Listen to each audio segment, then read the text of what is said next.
Hello everyone, so welcome all of you in the lecture of collision. So let's start the lecture with the positive thought कि failure is not the opposite of success, it is the part of success. यानी कि ऐसा नहीं है कि हमारी life में दो ही ऑप्शन होते हैं कि एक फेलियर और एक सक्सेस, मतलब फेलियर हो गया तो फिर सक्सेस नहीं मिलेगा, ऐसा नहीं होता। सक्सेस का एक पार्ट होता है फेलियर, आपको कई बार फेलियर मिलती है तब जाके आपको सक्सेस मिलती है। ऐसा इस दुनिया में कोई भी इंसान नहीं है जिसको सक्सेस मिली हो और उसकी लाइफ में कभी भी फेलियर ना रहा हो।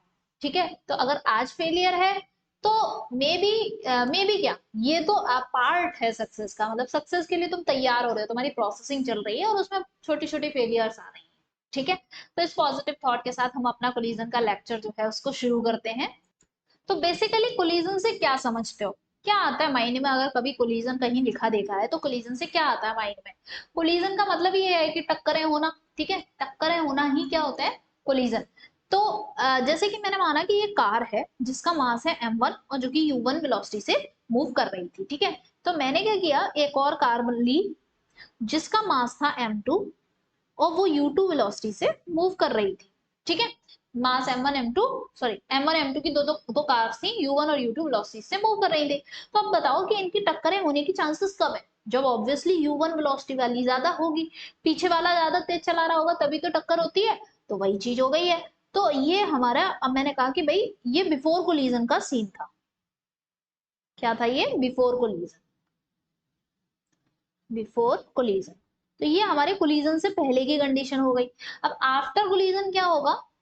हमने कहा कि आफ्टर कोलिजन ये हमारे m1 मास वाली और ये हमारी m2 मास वाली। ठीक है, ये m1 मास वाली जो कि अब v1 वेलोसिटी से चलने लगी और ये m2 मास वाली जो कि अब v2 वेलोसिटी से चलने लगी। कब?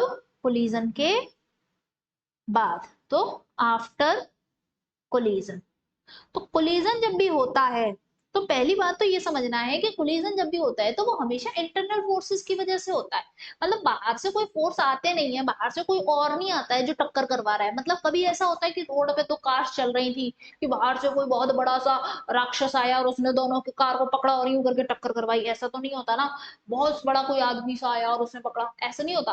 कार्स अपने आप चल रही थी, पीछे वाले की कार की वेलोसिटी ज्यादा थी तो वो जाके टकरा गई। तो अपने आप अपने इंटरनल फोर्सेस की वजह से उनकी टक्करें हुई। तो यानी कि इंटरनल फोर्सेस की वजह से हो रही है, एक्सटर्नल फोर्स जीरो है, तो इसका मतलब क्या रहेगा? लीनियर मोमेंटम कंजर्व्ड रहेगा।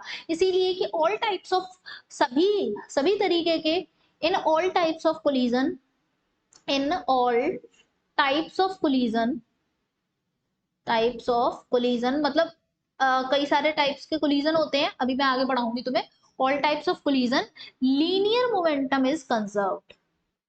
क्या चीज conserved? Linear momentum is conserved. ठीक है, लीनियर मोमेंटम हमारा क्या रहेगा? कंजर्व्ड रहेगा। तो इसका मतलब मोमेंटम बिफोर कोलिजन, क्या लिख देंगे? Momentum before collision is equals to momentum after collision. ऐसे लिख सकते हैं। मोमेंटम बिफोर कोलिजन क्या है? m1u1 plus m2u2। एक का नहीं, ऐसे नहीं सोचना है कि एक कार को पकड़ो, उसका मोमेंटम इनिशियल वाला और बाद उसी कार का आफ्टर वाला, ये इक्वल नहीं होगा। मतलब तुम ये सोच रहे हो कि m1u1 को मैं m1v1 के इक्वल कर दूं, ऐसा नहीं होगा। ठीक है, क्या होगा कि बिफोर कोलिजन पूरे सिस्टम का, मतलब दोनों कोलाइडिंग बॉडीज का सम करके। ठीक है, और after collision momentum of both bodies, momentum of both body यानी कि m1v1 प्लस m2v2, ये चीज कंजर्व्ड रहेगी। ठीक है, m1u1 m1v1 के इक्वल कभी नहीं होगा, ये ध्यान रखना।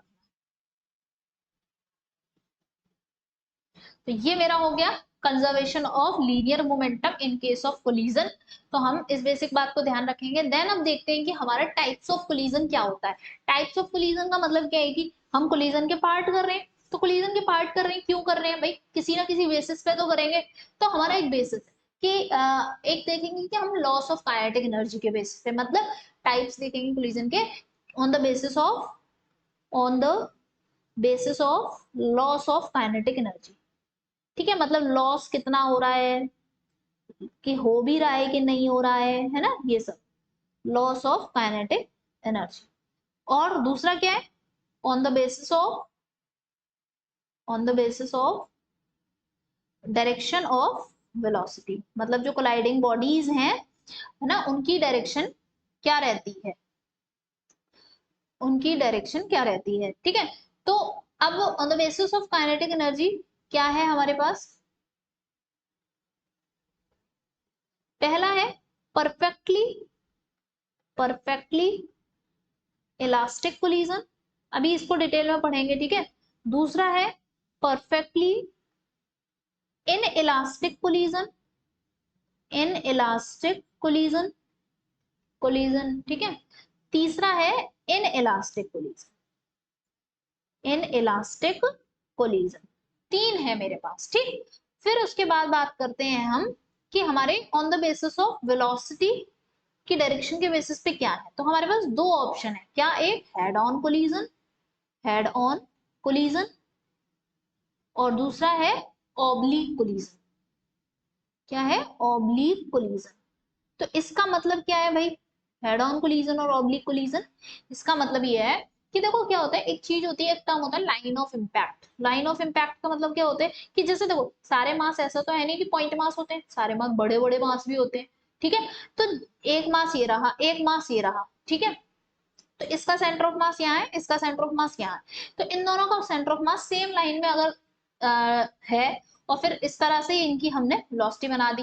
ठीक, तो कोलाइड होने के बाद ये इसी सेम लाइन ऑफ इम्पैक्ट में अगर जा रहे हैं तो ये क्या है, हेड ऑन कोलिजन। और अगर कोई मासेस हैं एक इधर एक इधर, इसका लाइन ऑफ, ये सेंटर ऑफ मास यहाँ है, इसका सेंटर ऑफ मास यहाँ है, तो इसकी लाइन ऑफ इम्पैक्ट ये है, इसकी लाइन ऑफ इम्पैक्ट ये है, तो दोनों की लाइन ऑफ इम्पैक्ट बदल गई। तो फिर इस क्या होगा कि, और अगर इस ये वाली बॉडी जो है वो इस साइड जा रही है, तो इसका मतलब क्या है कि ये लाइन ऑफ इम्पैक्ट के अलग जा रही है, इसका मतलब क्या है कि ये ऑब्लिक कोलिजन हो गया, क्योंकि जब ये टकराएगी ना तो फिर ये सीधे नहीं जाएंगे, एक कहीं जाएगा एक कहीं जाएगा, इस तरीके का सीन होगा। ठीक है, तो velocity vector along line of impact, इसमें क्या होता है कि velocity vector along line of impact, line of impact, और इसको अंडरलाइन कर देती हूँ। ऑब्लिक कोलिजन में क्या होता है कि velocity vector not along the line of impact, along the line of impact. ठीक है, चलो इतनी बात क्लियर हो गई कि हमारा भाई ऑब्लिक कोलिजन और हेड ऑन कोलिजन क्या होता है। अब हम देखेंगे कि परफेक्टली इलास्टिक कोलिजन क्या होता है। तो परफेक्टली इलास्टिक कोलिजन से क्या होता है, क्या समझते हैं हम इसमें। जैसे कि मैंने कहा कि अब मैं कार नहीं बना रही, बेसिक्स ऐसे ड्रॉ कर देती हूँ। ठीक है, एक ये मेरे पास एक बॉडी है, कोई पॉइंट मास बना लिया है मैंने, इसका m1 मास है और ये u1 वेलोसिटी से मूव कर रही है।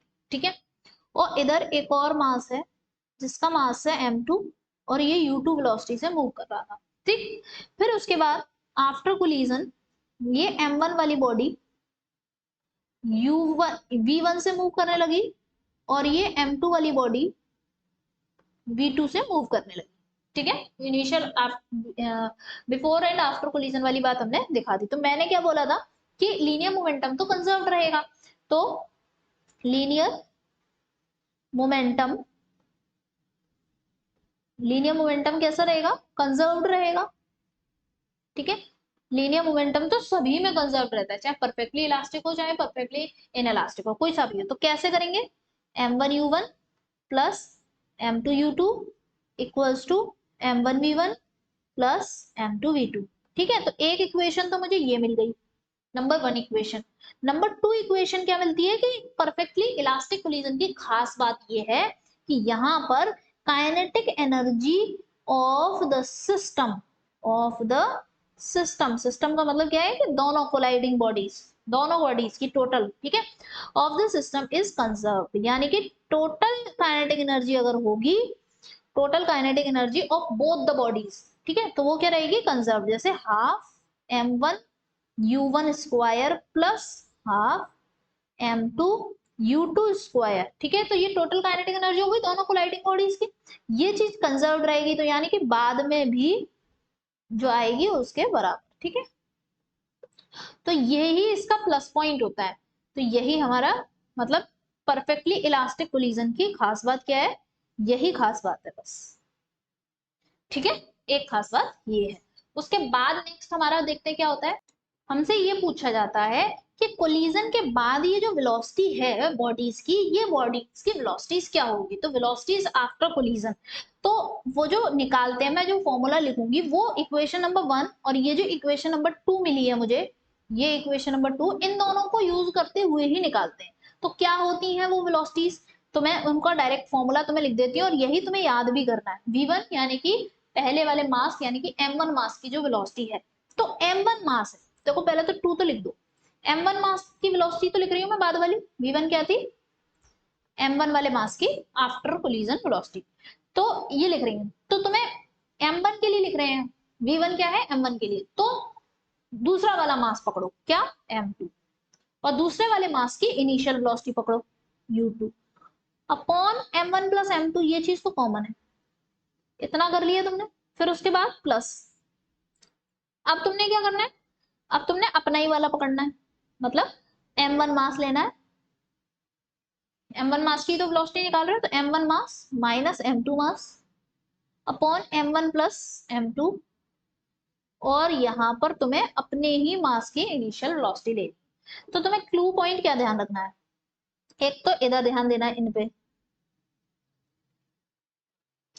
ज्यादा बड़ी इरेजर हो गई, तुम्हें किसे याद रखना है, m2 u2, ठीक है, और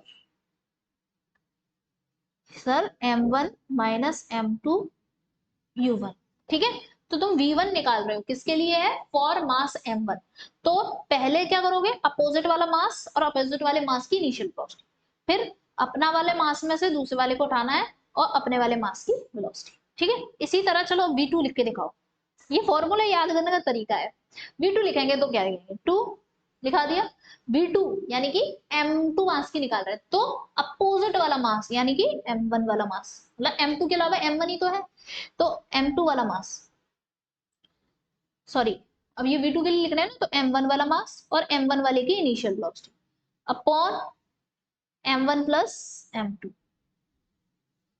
ठीक, प्लस अब क्या करेंगे, अपना ही वाला मास यानी कि ये m2 के बारे में कर रहे हैं, m2 माइनस m1, और इधर u2 का मल्टीप्लाई कर रहे हैं, ये m1 प्लस m2। तो इस तरीके से हम ये फॉर्मूला लिख लिख के बार बार याद कर लेना, क्योंकि ये दोनों फॉर्मूले ना बहुत ही ज्यादा इंपॉर्टेंट है, मतलब ये फॉर्मूले से याद होगा तो क्वेश्चन तुम जल्दी सॉल्व कर लोगे, है ना। इसी तरह से मेरे पास क्वेश्चन है, तो मैं इस क्वेश्चन को देती हूँ, देखो इसको सॉल्व करते हैं। तो क्वेश्चन क्या कह रहा है कि दो पार्टिकल है, एक का मास है m और एक का मास है 2m, ठीक, moving in opposite direction, collide elastically, elastically बोल दिया, इसका मतलब यही वाला केस है, विद द वेलोसिटी v और 2v से चल रहे थे, और वो ये v और 2v क्या दिए, initial velocity, find there velocity after collision, देखा क्वेश्चन डायरेक्ट यही पूछ लेता। तो तुम्हें कैसे समझना है, एक मास था m और एक मास था 2m, अब बोल रहा है कि अपोजिट डायरेक्शन में जा रहे हैं, तो क्या तुम ऐसे बनाओगे, ऐसी तो होगा अपोजिट डायरेक्शन है, ऐसी बनाएंगे क्या, जिस जिसके माइंड में ऐसा आया, तो सोचो क्या करेंगे, अब सच में ऐसी करेंगे क्या, अरे भोले भाले बच्चों ऐसे नहीं होगा, अगर ये ऐसे अपोजिट डायरेक्शन में जाने लगे ना, तो ये तो कभी टकराएंगे नहीं, तो इसका मतलब इसकी डायरेक्शन कैसी बनानी चाहिए, इसकी डायरेक्शन ऐसे बनानी चाहिए, m वाला v से जा रहा है और ये 2v से जा रहा है, ठीक है, इस तरीके से मैंने ड्रॉ कर दिया। अब आफ्टर कोलिजन इनकी क्या वेलोसिटी होगी वो देखेंगे। तो अब मुझे क्या मिल गया, u1 क्या मिल गया, v, और m1 क्या है मेरा m, u1 क्या है मेरा v, m2 क्या है, m2 क्या है 2m, और v2 क्या है, सॉरी u2 क्या है 2v, ठीक है। अब मुझे चाहिए v1, तो v1 का फॉर्मूला लगाना है, तो v1 का पहले फॉर्मूला लिखते हैं, देखो 2 अपोजिट वाला मास यानी कि m2 u2 upon m1 plus m2, ठीक है, प्लस अब अपना ही वाला मास m1 minus m2 upon m1 plus m2, और इधर u1, ठीक है। तो इसको सॉल्व करते हैं, 2 m2 क्या है 2m, u2 क्या है u2, देखो ये क्या है 2v, तो 2v एक्चुअली 2v नहीं है, क्या है, माइनस का 2v है। कैसे है, माइनस, क्योंकि इधर की डायरेक्शन अगर मैं पॉजिटिव ले रही हूँ तो इधर की डायरेक्शन मुझे नेगेटिव लेनी पड़ेगी, तो माइनस का 2v। तो हम क्या कर सकते हैं, देखो ये हो गया मेरा 2, और m2 मेरा, m2 भी मेरा 2m है, ठीक है। और उसके बाद ये माइनस का 2v upon m1 plus m2, यानी कि m और 2m ऐड करेंगे तो ये 3m हो गया, प्लस फिर उसके बाद m1 क्या है, m minus 2m upon 3m, और u1 क्या है, प्लस का v।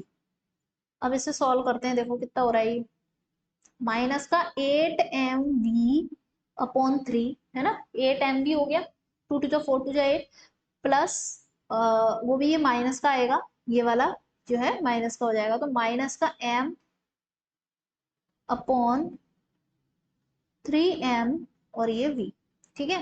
तो m से m कैंसिल, ये वाले m कैंसिल, तो माइनस का 8v/3 माइनस v/3, तो ये ऐड हो जाएंगे, क्या हो जाएगा, माइनस का 9v/3, तो अल्टीमेटली माइनस का 3v, माइनस का 3v, यानी कि v1 वाली वेलोसिटी यानी कि m1।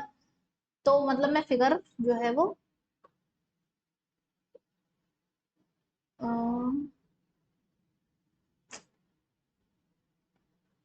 इसको यहाँ रख देते हैं। तो अगर मैं फिगर बनाऊं, ये m1 वाला मास जो इधर की तरफ मूव करने लगेगा, ठीक है, m वाला मास जो है वो इधर मूव करने लगेगा, कितने से, -3v से, ठीक है। तो ये आफ्टर कोलिजन का फिगर बना रहे हैं। अब उसके बाद हम देखते हैं कि हमारे पास v2 कैसे आएगा, v2 निकालते हैं, v2 कैसे होगा, देखो v2 इज इक्वल्स टू, कैसे फॉर्मूला लिखोगे, 2m1u1 upon m1 plus m2 plus, क्या करोगे, m2 minus m1 upon m1 plus m2, देखो यार फॉर्मूला याद तो करना ही पड़ेगा, और ये u2, ठीक है, u2 ही लिखोगे, ठीक है। अब v2 की बात करते हैं, तो 2m1 क्या है, m, u1 क्या है, v प्लस का ही है, अपॉन नीचे 3m, प्लस m2 क्या है, 2m माइनस फिर m अपॉन ये 3m, और u2 क्या है, माइनस का 2v, ठीक है, माइनस का 2v, ओके। तो अब देखते हैं आगे, v2 is equals to, m से m कैंसिल, 2v/3, और ये प्लस m इंटू माइनस का 2v अपॉन 3m, तो m से m कट गया, v2 is equals to 2v/3 minus का 2v/3, यानी कि 0, यानी कि जो m2 वाला मास होगा यानी कि 2m वाला मास होगा, ये किस पे आ जाएगा, रेस्ट पे। ये आफ्टर कोलिजन की कंडीशन है, ये वाला फिगर जो है ये किसका बनाया मैंने, आफ्टर कोलिजन, ठीक है। तो हमने इस क्वेश्चन को बिल्कुल एकदम से क्लियर कर लिया है, समझ गए होगे तुम। अब हम पढ़ते हैं न्यूटन लॉ ऑफ रेस्टिट्यूशन। अच्छा, न्यूटन लॉ ऑफ रेस्टिट्यूशन का क्या मतलब है, तो दरअसल मैं तुम्हें वापस से पहले एक बार थोड़ा सा समराइज कर देती हूँ कि perfectly elastic collision, perfectly elastic और इन इलास्टिक कोलिजन क्या होता है। तो देखो हम एक बात समझ गए, परफेक्टली इलास्टिक कोलिजन तो वो होती है जिसमें no loss of kinetic energy, मतलब ये है कि बॉडीज आ रही हैं, ठीक है, बॉडीज आती हैं टकराती हैं, और क्या होता है कि उनकी टोटल काइनेटिक एनर्जी कन्वर्ट नहीं होती है, मतलब एक बॉडी दूसरी बॉडी से टकराई, तो जैसे कि ये वाला देखो, ये वाली बॉडी इस वाली बॉडी से टकराई, ठीक है, तो क्या होगा कि अगर इसके इसके पास मास है, इसके पास वेलोसिटी है, इसके पास मास है, इसके पास वेलोसिटी है, तो दोनों के पास क्या है, काइनेटिक एनर्जी हो गई, क्यों, हाफ mv² दोनों के लिए लग जाएगा, तो इसका मतलब दोनों के पास काइनेटिक एनर्जी है। तो इसकी और इसकी अगर सिर्फ m1 की बात करें तो m1 की वेलोसिटी चेंज हुई है, m2 की बात करें तो m2 की भी वेलोसिटी चेंज हुई है। इसका मतलब क्या है, इसका मतलब यह है कि m1 के पास जो अपनी एनर्जी लेके आ रहा था m1, उसने अपनी कुछ एनर्जी शायद उसे दे दी होगी, या फिर m2 जो लेके आ रहा था वो उसने इधर दे दी होगी, मतलब आपस में तो एक्सचेंज में एक्सचेंज चलता रहा होगा, लेकिन ओवरऑल जो टोटल था वो चेंज नहीं हुआ। जैसे कि ये समझ लो कि तुम और तुम्हारी बहन हो या भाई हो, जो भी हो, ठीक है, तुम और तुम्हारी बहन या भाई कोई भी, तुम अपने मतलब भाई बहन किसी के साथ जा रहे हो, ठीक है, तो मैं सपोज करो कि 50 रुपए मिले और तुम्हारी बहन थी उसको 100 रुपए मिले, ठीक है, तो टोटल तुम दोनों को मिला के कितने रुपए मिले, 150 रुपए, ठीक है। अब तुम गए मार्केट, ठीक, तो अब तुम लोगों ने क्या किया कि गोलगप्पे खाए और आइसक्रीम खाई। तो गोलगप्पे खाओगे आइसक्रीम खाओगे दो लोग खाओगे तो फिर ऐसे अब देखो क्या होगा कि अभी तुम्हारी लड़ाई नहीं है अपनी बहन से, तो अगर तुम्हारी लड़ाई नहीं है तो फिर क्या होगा कि तुम्हारी बहन कहेगी चल ठीक है, मैं 50 रुपए में तो काम हो नहीं पाएगा, तू गोलगप्पे और आइसक्रीम खाएगा तो 50 में तो खा नहीं पाएगा, चल मेरे से पैसे ले ले, ठीक है, तो मैं तेरे को कर देती हूँ, तो मतलब दोनों लोग मिलकर खा लेंगे, ठीक है, तो दोनों का 150 में काम हो जाएगा, ठीक है। तो पर हुआ क्या होगा कि जो आइसक्रीम खरीद रहा होगा जिसके पास 50 रुपए थे, उसने क्या किया कि भाई उसने आइसक्रीम खरीदी 40 रुपए की, तो आइसक्रीम आ गई, अब गोलगप्पे भी तो खाएगा तो उसे 20 रुपए भी चाहिए और कम से कम 20-30 रुपए के तो गोलगप्पे आएंगे, तो उसे फिर गोलगप्पे के लिए जो पैसे एक्स्ट्रा चाहिए थे तो वो उसने अपनी बहन से ले लिए, तो इसका मतलब क्या हुआ कि उसे खुद के लिए मतलब मिल गया, ठीक है, समझ रहे हो। और बाकी उसकी बहन के पास तो 100 रुपए थे ही, तो उसका गोलगप्पे आइसक्रीम का काम हो गया। तो ओवरऑल क्या रहा, ओवरऑल उनके 150 रुपए कंजर्व रहे, मतलब सेम रहे, पहले भी बाद में, मतलब पहले और टोटल ओवरऑल खर्चा उन्होंने इसका कर लिया। अब बात आती है, मेरा कहने का मतलब बस ये था कि इंडिविजुअली दोनों का चेंज हो सकता है, इंडिविजुअली दोनों का खर्चा अलग अलग हो सकता है, लेकिन टोटल जो था वो सेम रहा कि 150 रुपए थे टोटल, 150 मिले थे और 150 बाद में अगर देखा जाए खर्चा कितने का हुआ तो 150 का ही ओवरऑल मिला के खर्चा किया उन्होंने, ठीक है। अब बात आती है कि परफेक्टली इनइलास्टिक कोलिजन क्या होता है। परफेक्टली इनइलास्टिक कोलिजन का मतलब ये से होता है कि जैसे कि कभी कभी तुमने ऐसा किया है कि वो जो होता नहीं कि एरो टाइप का होता है और लेके ठोक देते हैं, दीवार में मार देते हैं, दीवार नहीं टारगेट जैसा होता है उसमें ठोक देते हैं, तो तुमने क्या किया कि वो एरो से ऐसा था जिसमें पिन निकली होती है और फिर उसको ऐसे करके मारा और वो जाके उसमें स्टिक कर गई, चिपक गई। तो जब भी ऐसा हो, अब तुम जब ऐसे मारा तो तुमने जो एरो मारा था और जो जो वो टारगेट था, उस टारगेट और उस एरो के बीच में कोलिजन हुआ कि नहीं हुआ, टक्कर हुई ना, और टक्कर होने के बाद वो जो एरो था वो उसी में चिपक गया, घुस गया, जैसे पुराने जमाने में होता था तीर मार के वो करते थे शिकार। तो जो शिकारी ने वो चलाया अपना एरो और उसने एरो मारा और फिर वो किसी जानवर के ऊपर लगा और जानवर की बॉडी में ही जाके घुस गया, ठीक है, तो वो स्टिक हो गया। तो जब भी कोई दो बॉडीज टकराएं और एक बॉडी जाके उसमें चिपक जाए, घुस जाए, एम्बेडेड हो जाए, that is called perfectly in elastic collision, ठीक है, इन इलास्टिक कोलिजन। अब आती है बात इन इलास्टिक कोलिजन क्या होता है, मतलब एक तो तुमने समझ लिया परफेक्टली इन इलास्टिक, तो परफेक्टली इन इलास्टिक परफेक्टली आए और इन आए तो तुम समझ लो चिपकना है पक्का। इन इलास्टिक कोलिजन क्या होता है, इन इलास्टिक कोलिजन होता है जिसमें लॉस ऑफ काइनेटिक एनर्जी होगा, जो कि नॉर्मली एक्चुअल रियल लाइफ में होते हैं। एक्चुअल रियल लाइफ में कौन से वाले कोलिजन होते हैं, यही इन इलास्टिक कोलिजन। इनमें ये कैसे होते हैं, जैसे कि कभी तुमने देखा हो कि तुमने वो वाले पटाखे आते हैं ना जो यूं करके ऐसे मारते हैं और आवाज निकलती है, थोड़ी सी रोशनी सी भी निकलती है और आवाज होती है, ऐसे होती है, दिवाली पे बच्चे खरीदते हैं, छोटे बच्चों को वही दिलवा देते हैं। तो उसमें क्या है, सपोज कर तुम्हारे पास वो पटाखा था, तुमने लिया जमीन में मारा, तो जमीन पे जब तुमने मारा तो उस पटाखे को जमीन का कोलिजन हुआ, तो कोलिजन तो हो गया। अब ये कोलिजन कैसा है, इलास्टिक है कि कौन सा वाला है, तो जब वो पूरी जमीन पे टकराया तो आवाज आई, आवाज आई तो मतलब साउंड एनर्जी है ना, और कभी कभी हल्की सी चिंगारी सी भी आ जाती है, चिंगारी आती है तो वो रोशनी सी है, तो यानी कि लाइट एनर्जी। तो ये एनर्जी साउंड एनर्जी, चलो मानो कि चिंगारी नहीं आ रही, ठीक है, आवाज ही आई तो साउंड एनर्जी तो आई। तो जब साउंड एनर्जी आई तो वो आई कहां से, एनर्जी अपने आप बनती तो है नहीं, एनर्जी कहीं ना कहीं से किसी एक फॉर्म दूसरी फॉर्म में कन्वर्ट हो जाती है। तो जो तुमने दम से खींच के मारा था ना, दम से मारा था, तो तुमने क्या किया था, उस पटाखे को वेलोसिटी दी। देखो अभी मैं बना नहीं रही, तुम इमेजिनेशन लगाओ, अपना दिमाग लगाओ, ठीक है। तो जो तुमने उस पटाखे को क्या किया, वेलोसिटी दी, और उसको जब वेलोसिटी दी तो वो तुमने काइनेटिक एनर्जी दे दी, मास तो था ही उसके पास, तुमने वेलोसिटी दे के उसे काइनेटिक एनर्जी दे दी, और काइनेटिक एनर्जी से वो गया नीचे जमीन पे टकराया, और फिर वो जो काइनेटिक एनर्जी तुमने दी थी, उस काइनेटिक एनर्जी का कुछ पार्ट उसका साउंड एनर्जी में चला गया, ठीक है। ऐसे ही हम बॉल से खेलते हैं, बॉल को मारा हमने दीवार में, तो दीवार में से मारते हैं तो पट छट जैसी भी आवाज आती है ना, दैट इज साउंड एनर्जी। तो आई कहां से एनर्जी, आई कहां से, जो तुमने वेलोसिटी दे दी थी, जिससे मास तो था ही, तुमने वेलोसिटी दे दी, अब बन गई काइनेटिक एनर्जी। अब ये काइनेटिक एनर्जी जाएगी और जाके किसी से जब टकराएगी तो उस टकराने टकराने पर कुछ ना कुछ एनर्जी किसी और फॉर्म में एनर्जी चली जाएगी, वेस्ट हो जाएगी कुछ एनर्जी उसकी। हो सकता है साउंड एनर्जी में हो जाए, हो सकता है लाइट एनर्जी में हो जाए, किसी में भी हो जाए, बट वेस्ट होगा, मतलब लॉस होगा। तो इनइलास्टिक कोलिजन ये होता है, बट चिपकेगा नहीं पर लॉस होगा, ठीक है।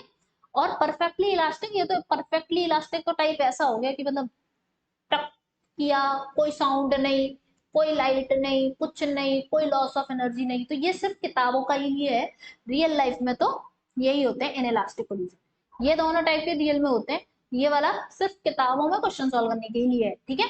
तो ये बस, आई होप कि अब समझ आ गया होगा तुम्हें क्या है मैटर। तो अब आ जाते हैं यही देखने कि अब हम पढ़ते हैं न्यूटन्स लॉज ऑफ रेस्टिट्यूशन क्या होता है। तो न्यूटन लॉज ऑफ रेस्टिट्यूशन बस इसीलिए बनाया गया था, ये जानने के लिए कि कोलिजन के बाद और कोलिजन से पहले जो वेलोसिटी है, रिलेटिव वेलोसिटी, वो क्या है।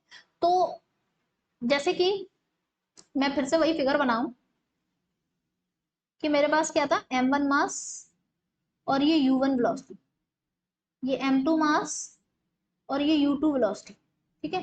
फिर टक्कर हुई, फिर m1 मास और v1 वेलोसिटी, फिर m2 मास और v2 वेलोसिटी।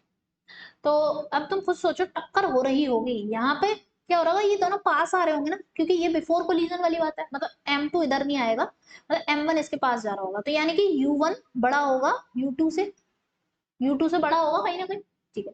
तो रिलेटिव, तो यहाँ पे क्या हो रही होगी, अप्रोच हो रही होगी, है ना। जब टक्कर होने से पहले पास आते हैं, और फिर जब टक्कर हो जाती है फिर बट से दूर भागते हैं, वैसे ही होता है।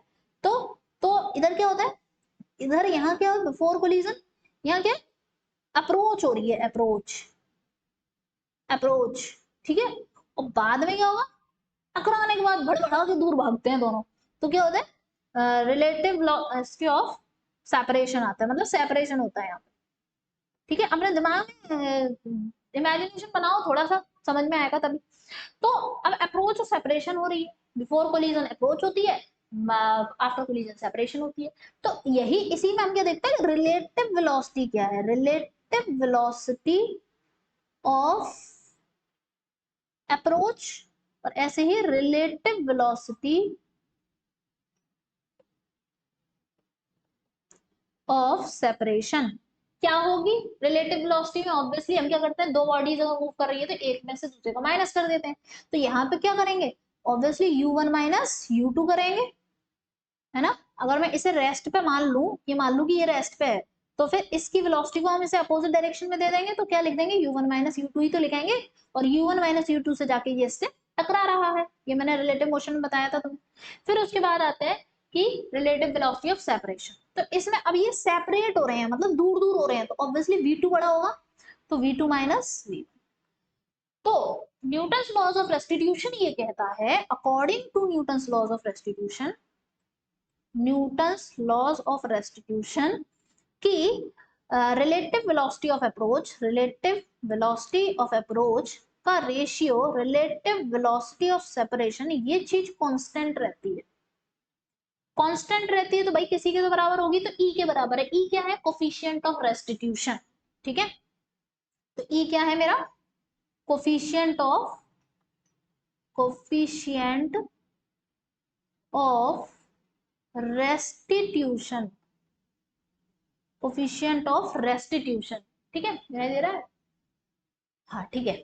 चलो, तो ई को क्या लिख सकते हैं हम, रिलेटिव वेलोसिटी ऑफ अप्रोच क्या थी, सॉरी मैंने ये उल्टा लिख दिया, relative velocity of separation upon relative velocity of approach, ऐसे होगा, ठीक है। सेपरेशन ऊपर है, अप्रोच नीचे, तो हम क्या लिखेंगे इसको, यानी कि सेपरेशन वाली क्या है, v2 माइनस v1 अपॉन वो क्या है, u1 माइनस u2। तो this is the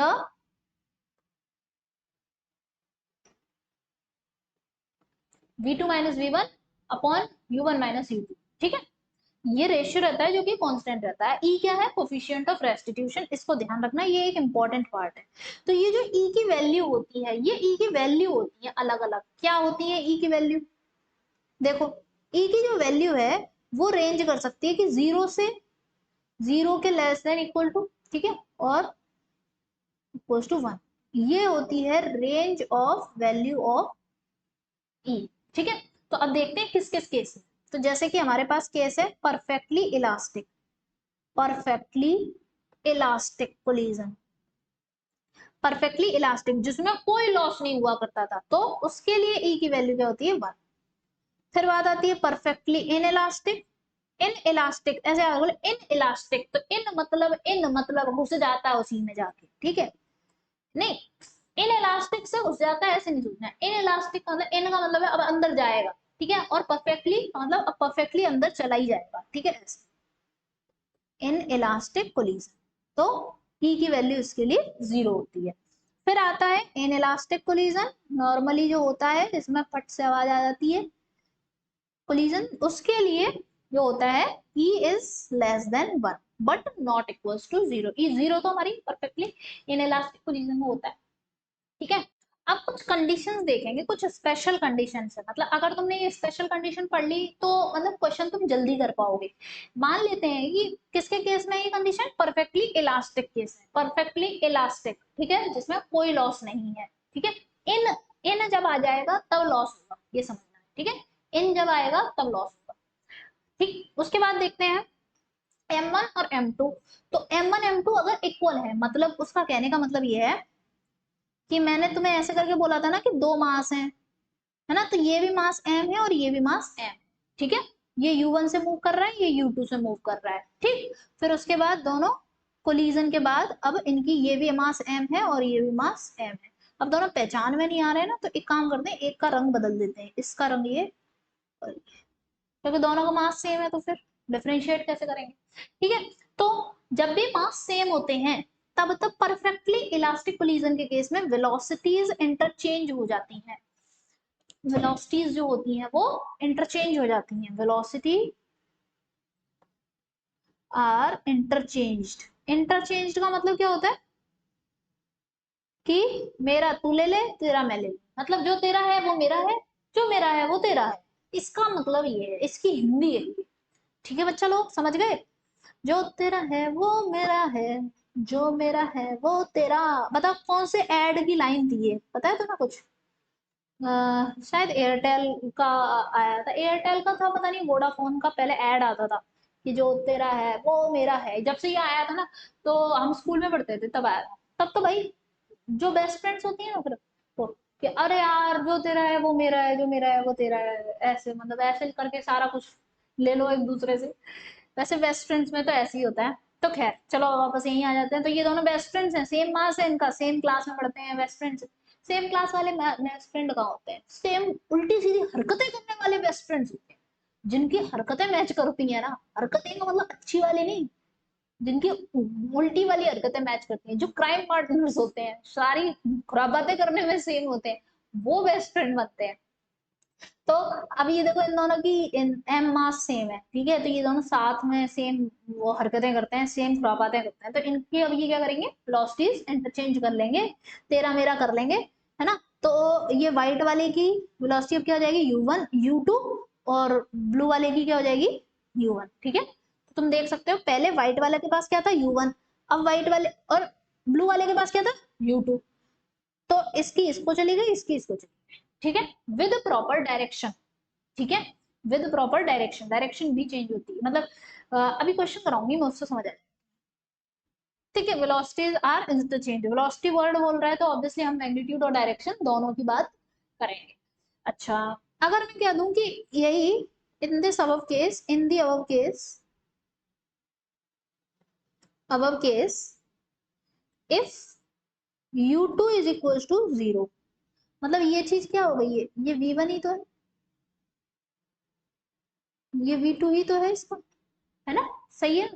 in the above case u2 अगर 0 हो जाए, मतलब जो ये दूसरा वाला मास है, मतलब इनके मास तो सेम रहे और ये वाला मास जो है रेस्ट पे रहे, तो क्या होगा, तो क्या होगा, तो u1 तो सपोज करो u है और u2 जो है वो 0 है, ठीक है, तो जैसे कि मान लो कि ये m मास था और ये u वेलोसिटी से मूव कर रहा है, और ये दूसरा m मास है और ये रेस्ट पे है, u2 इसका 0 है, तो आफ्टर कोलिजन क्या होगा, बताओ जल्दी क्या होगा, कि भाई इंटरचेंज हो जाएगा, तो ये रेस्ट पे आ जाएगा और ये यू वेलोसिटी से मूव करने लगेगा, ठीक है।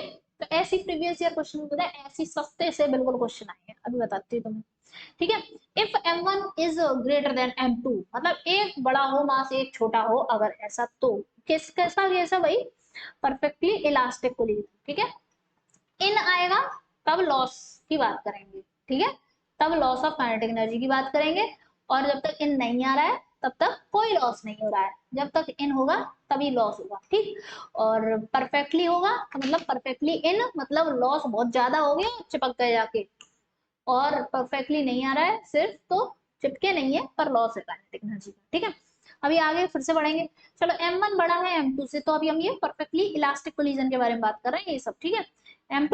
m2 से बड़ा है m1, तो क्या होगा? तो जो मास बड़ा होता है उसकी वेलोसिटी इंटरचेंज रहती है। अब तुम देखो एक बात बताओ, एक ट्रक आ रहा है और एक साइकिल आ रही है। ठीक है। एक ट्रक आ रहा है एक साइकिल आ रही है, ठक टक टक्कर हो गई। तो तुम मुझे ये बताओ, ट्रक पे असर पड़ेगा?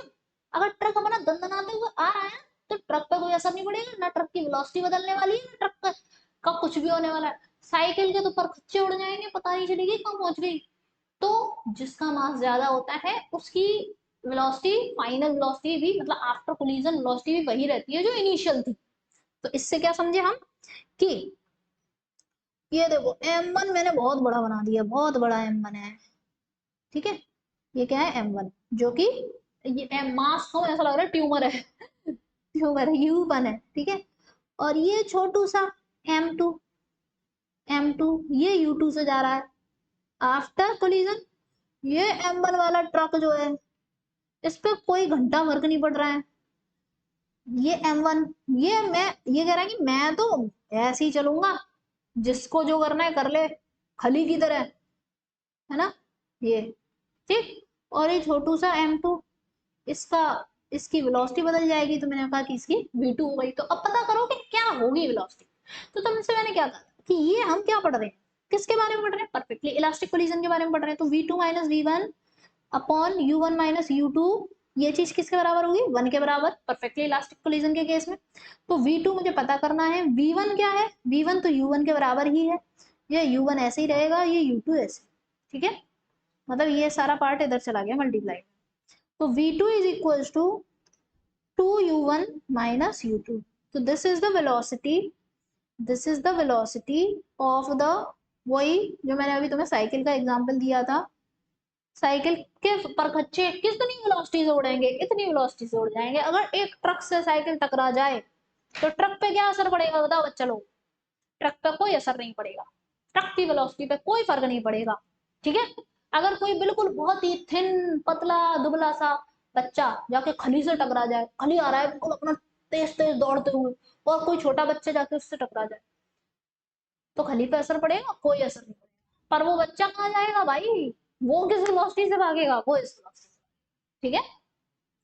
अब तुम कहोगे कि अरे आपने तो कहा था डेली लाइफ में तो परफेक्टली इलास्टिक कोलिजन होते नहीं हैं, इलास्टिक इन इलास्टिक कोलिजन होते हैं, लॉस ऑफ एनर्जी भी तो होगी। अरे भाई ये हम फिजिक्स के क्वेश्चन सॉल्व कर रहे हैं। ऐसे तो हमारी रियल लाइफ में एयर रेजिस्टेंस भी होता है, यहाँ पे कहाँ होता है? हम कोई क्वेश्चन करते हैं उसमें एयर रेजिस्टेंस सॉल्व करते हैं? कभी नहीं मानते। तो ये परफेक्टली वाली चीजें हैं। ठीक है। परफेक्ट एकदम। ओके चलो। टू आइडेंटिकल वॉल्स हैं, दो देखो आइडेंटिकल वॉल बोलने का मतलब क्या होता है, सेम मास होना। ठीक है। ए और B having the velocity 0.5 metre per second and minus 0.53 metre per. जैसे एक बॉल ये है ए और एक बॉल ये है बी। अच्छा ये फिगर उठा के इधर बना, तो ए के पास जो वेलोसिटी है वो प्लस में है 0.5 मीटर पर सेकेंड, और बी के पास जो वेलोसिटी है वो माइनस में है, तो मतलब माइनस का ये हो गया 0.3 मीटर पर सेकेंड। ठीक है। तो ये बिफोर कोलिजन था। तो आफ्टर कोलिजन आइडेंटिकल बॉडीज है, सेम मास है, तो क्या होगा? देखो क्या लिखा है, कोलाइड इलास्टिकली। तो अभी अभी जो बताया वही होगा। तो वेलोसिटीज ऑफ बी और ए की वेलोसिटी क्या होगी? तो फिर से यहाँ पे ए बनाओ और फिर से यहाँ पे बी बनाओ। तो जो बी के पास वेलोसिटी थी वो वैसी की वैसी उठा के ए को दे दो, ऐसी कर दो, मतलब -0.3 मीटर पर सेकेंड। अब जब ए के पास वेलोसिटी थी वैसी की वैसी उठा के ए बी को दे दो, तो 0.5 मीटर पर सेकेंड।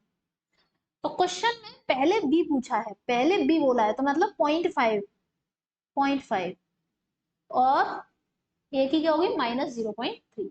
बस हो गया, इतना सा काम करना था। देखो कितनी बार आया, 2016 में, 1994 में, ये 1991 में, ठीक है, इतनी बार क्वेश्चन आया है यार। चलो नेक्स्ट क्वेश्चन देखते हैं। A body of mass 4m, एक बॉडी है उसका मास क्या है 4m, with moving with speed U से चल रही है स्पीड से, कोलाइड करती है another body of B of mass 2m at rest. समझ रहे हो बात को? एक बॉडी है, इसका मास है 4m और ये भागती हुई जा रही है u से, और फिर ये जो दूसरी बॉडी है 2m, ये रेस्ट पे है, रेस्ट। ठीक है, मतलब u1 हमारा u है, u2 हमारा 0 है। ठीक है, the collision is head on and elastic. ठीक है, हाँ ठीक है, समझ गए। After collision fraction of energy lost by colliding body A. अब मुझे ये बता दो, क्या ये क्वेश्चन सही है?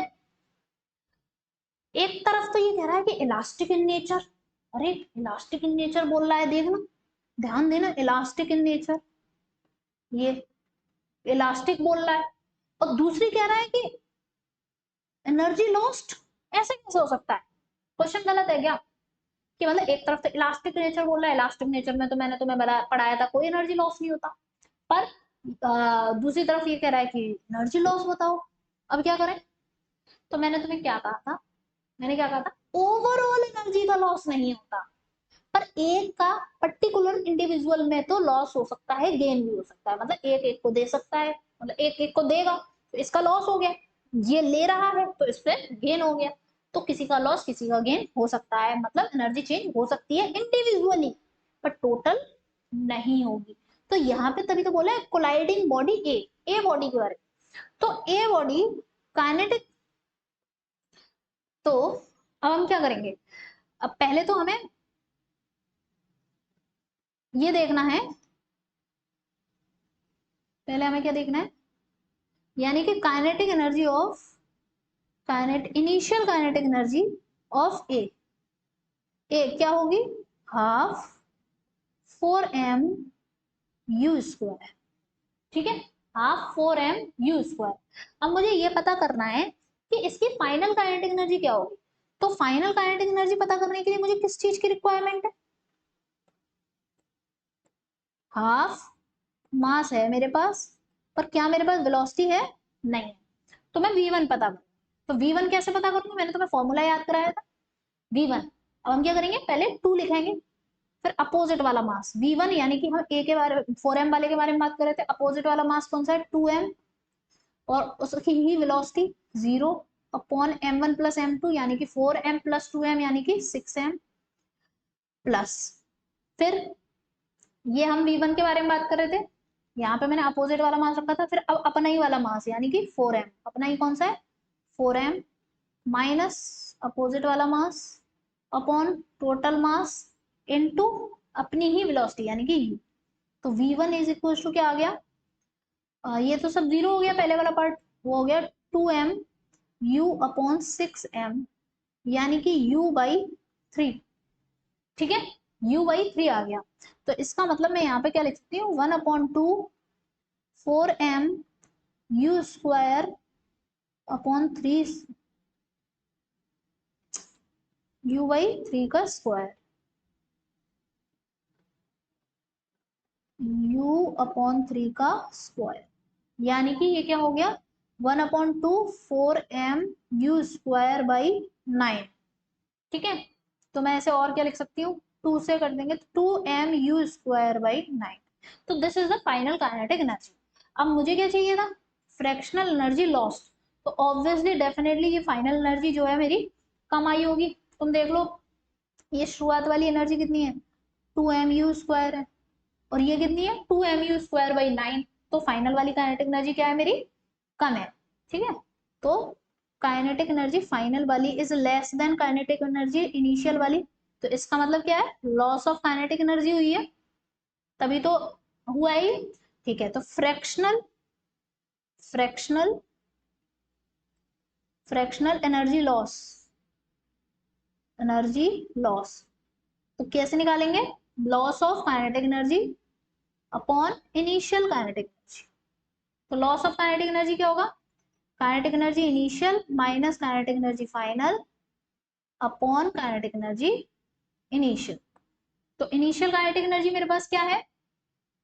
2mu² minus 2mu² by 9 upon 2mu²। तो क्या हो जाएगा? मैं इसमें से 18mu² minus 2mu² upon 2mu² into 9। ठीक है, तो मेरे पास क्या आ रहा है? 16mu² upon 2mu² into 9। अब जल्दी जल्दी काट पीट कर देते हैं। 2 से ये कट गया कितनी बार? 8 बार। तो 8 बाई 9, mu² कट गया, तो आंसर क्या आ गया? 8 बाई 9। तो आंसर क्या हो गया मेरा? सी इज द करेक्ट आंसर। ठीक है, समझ गए इस बात को कैसे किया हमने क्वेश्चन। अब बात करते हैं परफेक्टली इनइलास्टिक कोलिजन की। ठीक है, तो मैंने तुम्हें क्या बताया था? परफेक्टली इनइलास्टिक में क्या होता है कि बॉडी स्टिक कर जाती है। ठीक है, पहली बात तो जैसे मैंने कहा कि ये मास m1 है और ये u1 से मूव कर रहा है। ठीक है, और ये मास m2 है और ये u2 से मूव कर रहा है। तो अब कोलिजन होने के बाद ये दोनों ही जुड़ जाते हैं, स्टिक कर जाते हैं। तो यानी कि मास क्या हो जाएगा?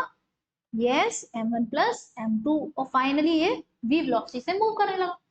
और मैंने तुम्हें क्या कहा था कि चाहे कैसा भी कोलिजन हो, सभी तरीके के कोलिजन में लीनियर मोमेंटम कंजर्व रहता है। तो लीनियर मोमेंटम कंजर्व रहेगा तो हम क्या करेंगे? m1u1 plus m2u2।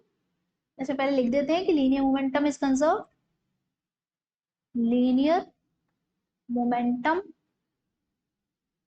Is conserved. ठीक है, लीनियर मोमेंटम कंजर्व रहेगा तो कैसी इक्वेशन बनेगी? m1u1 plus m2u2 equals to finally m1 plus m2, और वो किससे मूव कर रहा है? v से।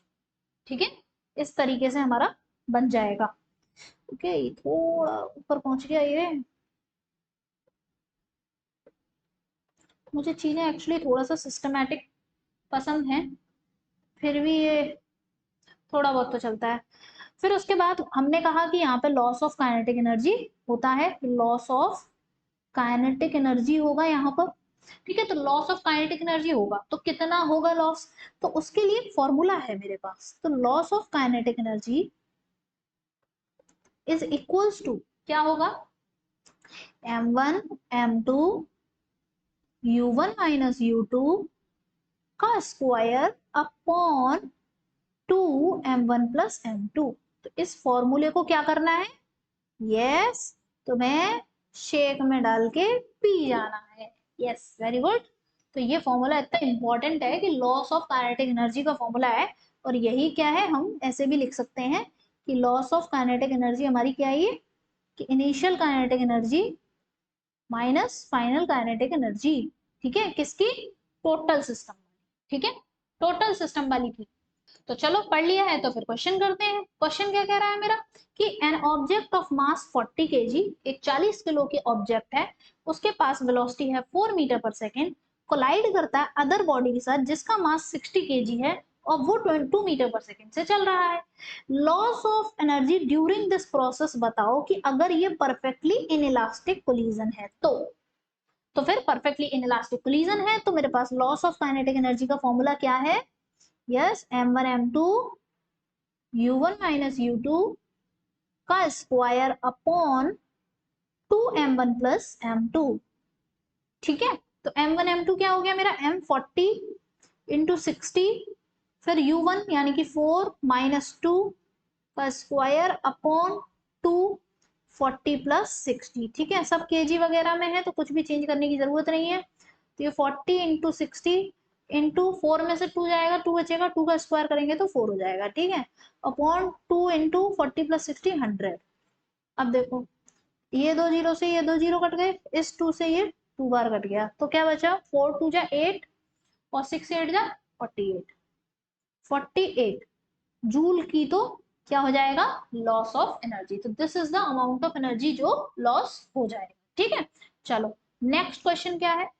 नेक्स्ट क्वेश्चन है railway carriage of mass 8000 kilogram. कोई रेलवे का कुछ पार्ट है, वो है, उसका मास है 8000 किलोग्राम, वो मूव कर रहा है 54 किलोमीटर पर आवर से, कोलाइड करता है अनदर स्टेशनरी कैरियज। मतलब ऐसे समझ लो कि एक ट्रेन का कोई डब्बा है, इसका मास है 8000 kg, ये मूव कर रहा है 54 किलोमीटर पर आवर से, और तो दूसरे डब्बे से टकरा जाता है जो कि रेस्ट पर है, ठीक है, ऑफ सेम मास, देखो लिखा है ना सेम मास, ठीक है, तो इसका भी मास क्या हो जाएगा हमारा, वही 8000 kg।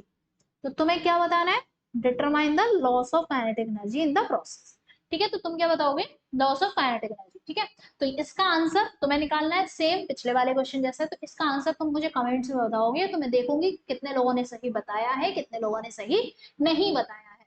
और प्लीज गाइज, तुम्हारे कमेंट्स ही मेरा पुश है, ठीक है, तो कमेंट्स करते रहोगे तो मुझे भी अच्छा लगता है, मुझे भी पता चलता है कि हाँ तुम लोग देख रहे हो लेक्चर, पढ़ रहे हो, है ना। तो इस क्वेश्चन का मुझे आंसर बताना कमेंट्स में, ठीक है, और तुम्हारे लिए कर रही हूँ, और तुम मेरे लिए बस तुम्हारा प्यार चाहिए मुझे, और कुछ नहीं चाहिए, है ना। A simple pendulum of length 1 metre. Next question है कि एक सिंपल पेंडुलम है, उसकी लेंथ क्या है, 1 metre, has a wooden bob of mass 1 kg।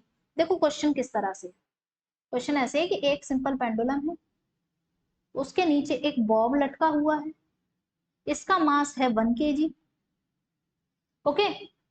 It is struck by a bullet of mass 10 to the power minus 2 kg moving with the speed of 2 into 10 to the power 2 metre. एक bullet थी, ठीक है, इसका mass है कुछ 10 to the power minus 2 kg, और ये move कर रहा है, बुलेट जो है, बंदूक चलाई है किसी ने 10 to the power 2 metre per second से, और ये जाके इसमें स्टिक कर जाती है, ये जो बुलेट है ये इसमें स्टिक कर जाती है, ठीक है। तो अब bullets get embedded in the bob, ठीक है। Obtain the height to which the bob rise before swinging back. तो मतलब अब ये इससे टकरा जाएगी, तो देखो होगा क्या, ये एक बॉडी थी, ये पहले रेस्ट पे था, फिर ये आ रही थी भागते हुए, तो ये इससे इस पे टकरा गई और इसमें घुस गई, तो ये दोनों मिल गए। अब इन दोनों का मास क्या होगा, जुड़ जाएगा, अब जुड़ जाएगा तो इनके इन दोनों के पास क्या आ जाएगी, मिलके एक वेलोसिटी आ जाएगी। इस जिस वेलोसिटी की वजह से अब ये ऊपर जाने लगेगा, कैसे जाएगा, ऐसे करके यहाँ पहुंच जाएगा, और माना कि ये इतनी हाइट पर ऊपर पहुंच गया, पहले इस लेवल पे था, अब इस लेवल पे पहुंच जाएगा, यानी कि ये इतनी हाइट इसने कवर कर, तो ये हाइट निकालनी है, तो पहले हमें इस हाइट निकालने से पहले हमें ये वेलोसिटी निकालनी पड़ेगी। जैसे कि मैंने तुम्हें बताया था ना कि दो मासेस हैं, मूव कर रहे हैं और फिर दोनों जाके जुड़ जाते हैं, तो हम पहले क्या करेंगे, conservation of linear momentum, conservation of linear momentum करेंगे। उस उससे हमें क्या निकालेंगे कि हम ये दोनों जब जुड़ जाते हैं, बुलेट जब बॉब के अंदर, यानी कि ये बॉब के अंदर घुस जाएगी, तब कितनी वेलोसिटी से दोनों मूव करेंगे। तो देखो बुलेट का मास है m, ठीक है, इसको स्मॉल m दे देती हूँ, इसको कैपिटल M, ठीक है, तो m u1 plus m into 0 plus equals to small m plus capital M, और फिर फाइनली v वेलोसिटी से मूव कर रहे हैं, तो स्मॉल m क्या है, 10 to the power minus 2, velocity इसकी क्या है, 2 into 10 to the power minus 2, ये वाला पार्ट तो 0 हो गया, फिर इन दोनों का मास अगर हम ऐड करेंगे तो 1, अगर 10 to the power minus 2 plus 1, है ना, और ये वेलोसिटी v हमें फाइंड करनी, तो ये हो गया था 2, और ये हो जाएगा, देखो इसको ऐसे लिख सकते हो ना, 0.01 प्लस 1, और ये v, तो v इज इक्वल टू हो जाएगा 2/1.01 मीटर पर सेकेंड। अभी इसको ऐसे ही रहने देते हैं, आगे देखते हैं आगे क्या कह रहा है मेरा। ये मेरे पास वेलोसिटी आ गई, यानी कि इसी वेलोसिटी से ये दोनों मिलके ऊपर जाएंगे, ठीक। तो अब क्या होगा कि इन दोनों के पास, हमारे पास ये वेलोसिटी आ चुकी है, तो काइनेटिक एनर्जी आ गई, तो जब ये ऊपर जाएंगे तो किस में कन्वर्ट होगी, पोटेंशियल एनर्जी में, तो हम क्या लगाएंगे, डिक्रीज इन काइनेटिक एनर्जी, क्योंकि काइनेटिक एनर्जी थी, decrease in kinetic energy will be equals to increase in potential energy, increase in potential energy, ठीक है। कैसे, यहां पर क्या था, इन दोनों को क्या हुआ, इन दोनों को मिला के वेलोसिटी मिल गई, तो वेलोसिटी मिल गई, तो इनके पास काइनेटिक एनर्जी है इस टाइम पे। अब जब ये ऊपर जाएंगे तो ऊपर पहुंचेंगे तो क्या होगा, धीरे धीरे इनकी वेलोसिटी कम होने लगेगी, तो इसका मतलब काइनेटिक एनर्जी कम होती जा रही है, और फाइनली यहाँ आके रुक जाएंगे, तो इसका मतलब वेलोसिटी जीरो, तो काइनेटिक एनर्जी जीरो। तो यहाँ जाके kinetic energy zero, but height पे पहुंच जाएंगे, कुछ हाइट पे पहुंच जाएंगे तो पोटेंशियल एनर्जी बढ़ती जा रही है। ठीक है, तो कितनी decrease in kinetic energy, obviously half M plus capital M V square, ये किसके बराबर होगा, पोटेंशियल एनर्जी इन्हें मिल जाएगी जी एच के बराबर। ठीक है, तो ये मास तो मास कैंसिल हो गए, वी कितना था मेरा, टू अपॉन 1.01 इंटू 2/1.01, एच निकालना है, तो जी को भी मैं इधर ही ले आती हूँ, इधर 10, और एक और 2 तो है ही। ठीक है, ये वाला 2 कौन सा है, ये वाला। ठीक है, ये इसका स्क्वायर कर दिया ये रहा, और ये वाला जी जो है वो यहाँ आ गया, तो ये जो आ गया एच के बराबर। ठीक, एक 2 से एक 2 कैंसिल हो गया, तो फाइनली मेरे पास क्या आंसर आ रहा है, मैं इसको देखूंगी, तो लगभग अगर तुम एक चीज देखो तो ये क्या है, 1.01, 1.01, तो इनको मैं 1 के अप्रोक्स मान सकती हूँ, तो फिर इस वाले जीरो से ये क्या आ जाएगा आंसर, लगभग हमारा h is equal to 0.2 metre, 0.2 metre की हाइट ये कवर करेगा। ठीक है, तो बस इतना से ही करना था, सिंपल था। सबसे पहले ये समझना था कि यहाँ से यहाँ तक ये क्वेश्चन है बिल्कुल वो वाला जो कोलिजन का है, परफेक्टली इनइलास्टिक कोलिजन।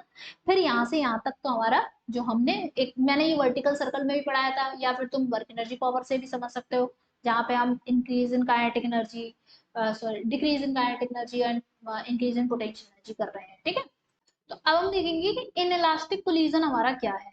तो ये थोड़ा अलग अलग लिख दिया, लेकिन है पूरा एक ही टर्म। ठीक है, पूरा एक ही टर्म है कि इनइलास्टिक कोलिजन क्या है। तो इनइलास्टिक कोलिजन जो हमारे रेगुलर लाइफ में होता है, इसके केस में कुछ पॉइंट्स में ही लिख देती हूँ मैं।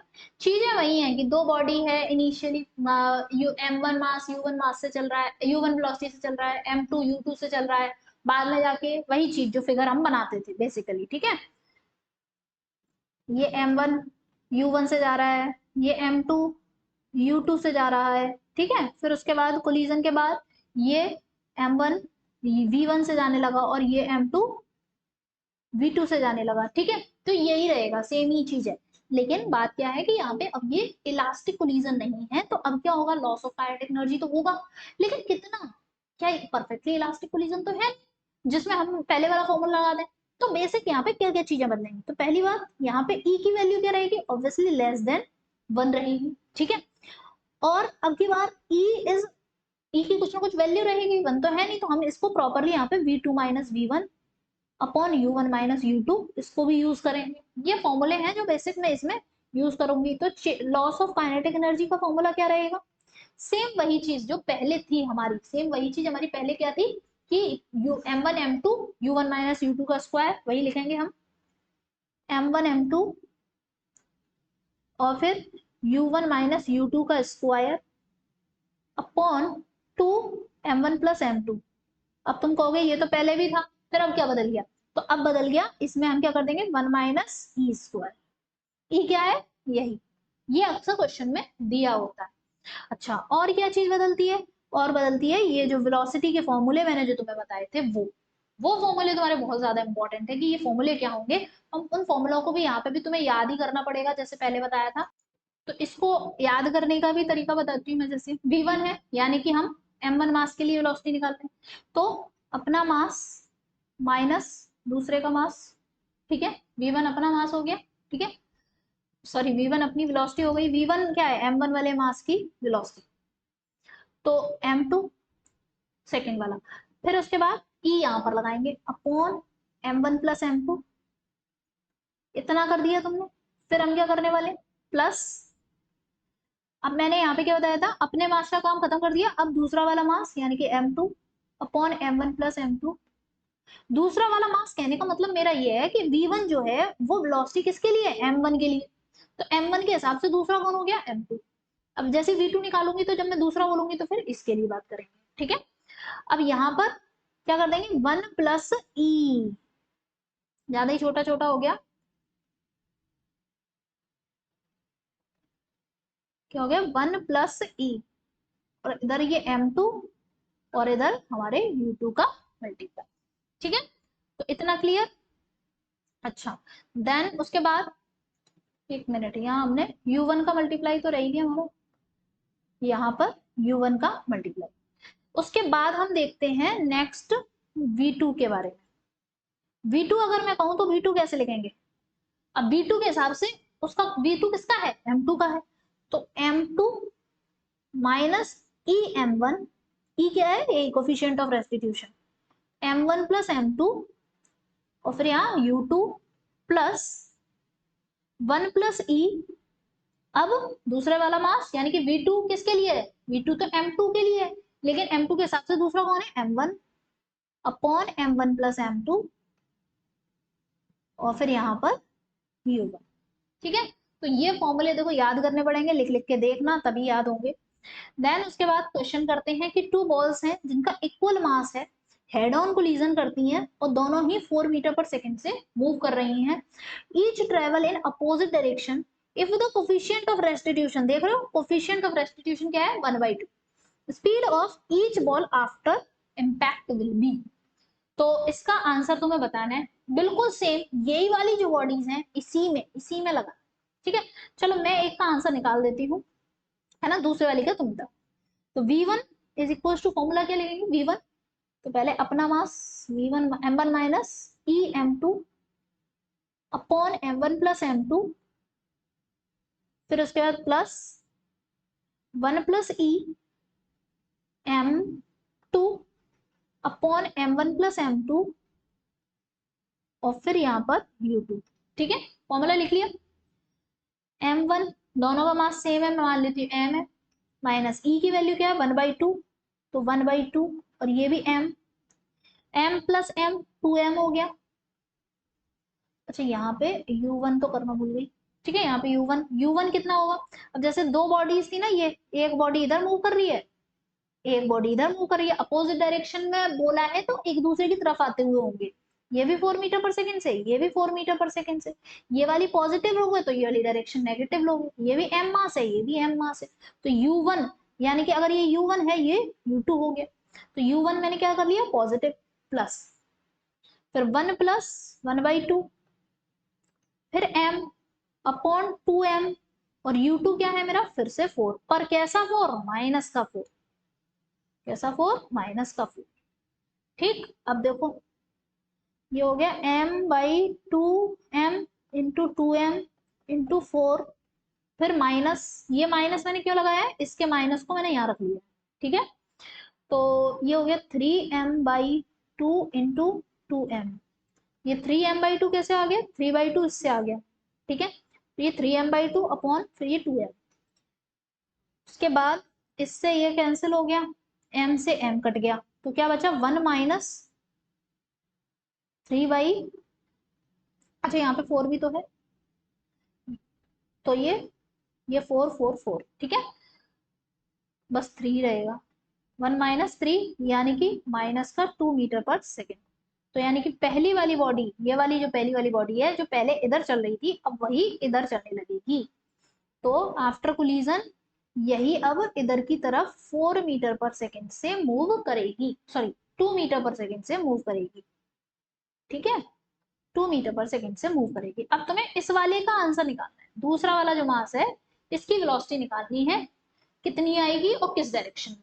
ठीक है, ऑप्शंस को मत देखो, ठीक है, ऑप्शंस को मत देखो, उसको सॉल्व करो। आंसर इसका बी है।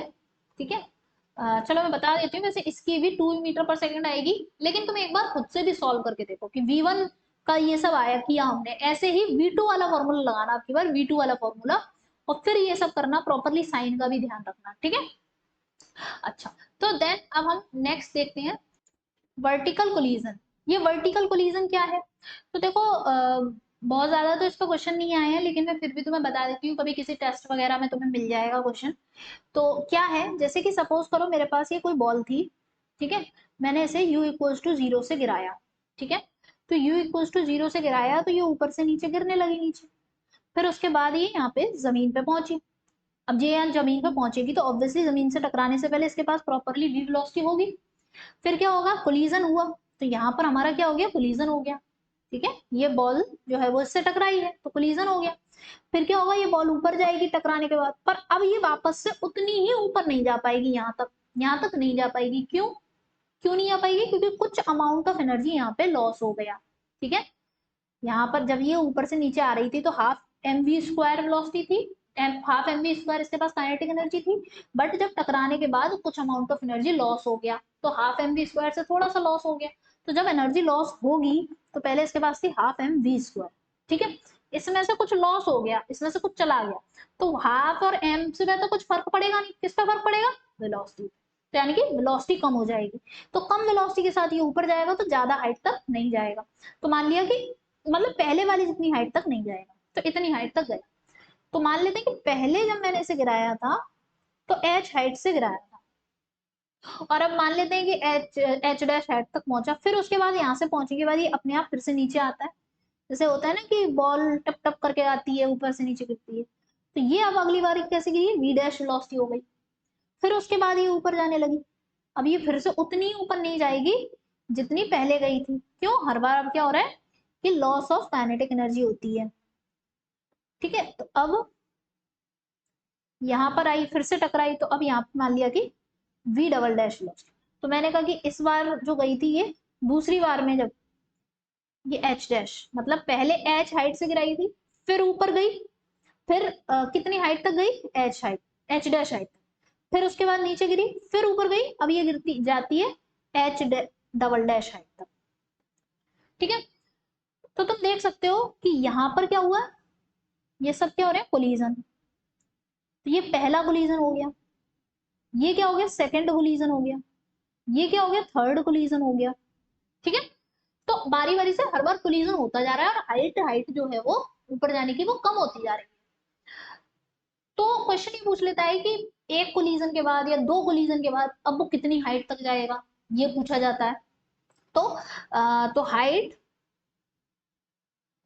कवर्ड आफ्टर nth कोलिजन, अब जितना भी पूछे इस एक बार में इस फॉर्मूले से निकल आएगा। तो कितना हो जाएगा, मान लेते हैं कि एच nth निकालना है मुझे, nth कोलिजन का, तो एच ई की power, E coefficient of restitution question में दिया होगा कि 2n और ई की पावर 2n इंटू एच। ठीक है, तो ई क्या है, coefficient of restitution, 2n, n क्या है, नंबर ऑफ कोलिजन, कितनी बार कोलिजन हुआ है। ऐसे ही कि velocity after nth collision, velocity after nth collision, मतलब एन, जैसे मैंने कहा कि दूसरी बार कोलिजन होने के बाद कितनी वेलोसिटी हो गई, मतलब पहली बार कोलिजन यहाँ हुआ, दूसरी बार कोलिजन यहाँ हुआ, तो इस कोलिजन होने के बाद अब कितनी वेलोसिटी आई बची, तो वी डैश। तो वी डैश या फिर ऐसे कहते हैं वी एनथ कोलिजन के बाद क्या आएगी, ई की पावर एन इंटू वी। ठीक है, और वी क्या होगा हमारा, वी जो है हमारी पहली वाली वेलोसिटी, ये तो we will be equals to under root 2gh। तो ये फॉर्मूले ही काम आ जाएंगे तुम्हारे, मैं बता रही हूँ, इतने फॉर्मूलों से, 3 फॉर्मूलों से काम हो जाएगा। जैसे मैं क्वेश्चन दिखाती हूँ, क्वेश्चन कह रहा है एक मेटल की बॉल है, वो फॉल करती है कितने से, 32 मीटर की हाइट से, यानी कि एच दे रखा है, कोफिशिएंट ऑफ रेस्टिट्यूशन दे रखा है 0.5, to what height will the ball rise after second bounce, यानी कि सेकंड बार कोलिजन करने के बाद कितनी हाइट तक जाएगी। जैसे ही पहली बार बाउंस, फिर दूसरी बार बाउंस, अब कितनी हाइट तक जाएगी, यानी कि ये पूछ रहा है। ठीक है, तो देखते हैं, तो कितना निकालेंगे, एच ऑन सेकेंड, सेकेंड वाले पे तो क्या आ जाएगा, ई की पावर 2n, ई की पावर 2n इंटू एच। ठीक है, तो ई क्या है 0.5, इसकी पावर क्या है 2 इंटू 2, सेकेंड कोलिजन है तो n की वैल्यू 2, एच क्या है 32, 0.25 को मैं 1/2 लिख दूं, ऐसे भी लिख सकती हूँ। तो 1/2 की पावर 4, तो 2 की पावर 4 होगी, तो अगर 2 2 जा 4, 2 जा 8, 2 जा 16, तो 1/16 इंटू 32, यानी कि 2 मीटर। था सीधा फॉर्मूला बेस्ड क्वेश्चन, तो ऐसे ही आते हैं क्वेश्चन। ये भी एक प्रीवियस ईयर क्वेश्चन था जो मैंने उठा के डाला था, बहुत पुराना सा। तो सिंपल क्वेश्चन आते हैं और कुछ हार्ड नहीं है। तो बस इतना ही बेसिकली तुम्हें कोलिजन के अंदर पढ़ना होता है। तो मैंने ये सारा तुम्हारा कवर करा दिया है, तो एक बार इसको पढ़ के अपने क्वेश्चन प्रैक्टिस कर लेना, ठीक है। और जो ये क्वेश्चन दिया है उसको कर देना, और प्लीज तुम्हारे कमेंट्स आते हैं तो मुझे अच्छा लगता है ना, नहीं आते हैं तो पता चलता है कि तुम पढ़ नहीं रहे हो, है ना, पढ़ नहीं रहे हो, और तो इसका मतलब ये है कि मैं बेवजह मेहनत कर रही हूँ क्या तुम्हारे लिए, क्योंकि अगर मैं मेहनत कर रही हूँ तो तुम भी तो मेहनत करो ना, है ना। मैं फिजिक्स पढ़ रही हूँ अपने इतने सारे हेक्टिक शेड्यूल में से निकाल के, यहाँ मुझे और भी 19 सब्जेक्ट्स है मेरे पास पढ़ने के लिए, उसमें से फिर फिजिक्स 20 सब्जेक्ट पढ़ रही हूँ, तो इसलिए तुम्हें तुम्हें तो यही पढ़ना है यार, तो फिर इसे पढ़ो, ठीक है। तो ऑल द बेस्ट, क्वेश्चंस कर लेना कोलिजन के, नेक्स्ट इसके बाद हम रोटेशनल मोशन शुरू करेंगे, ओके। चलो बाय बाय।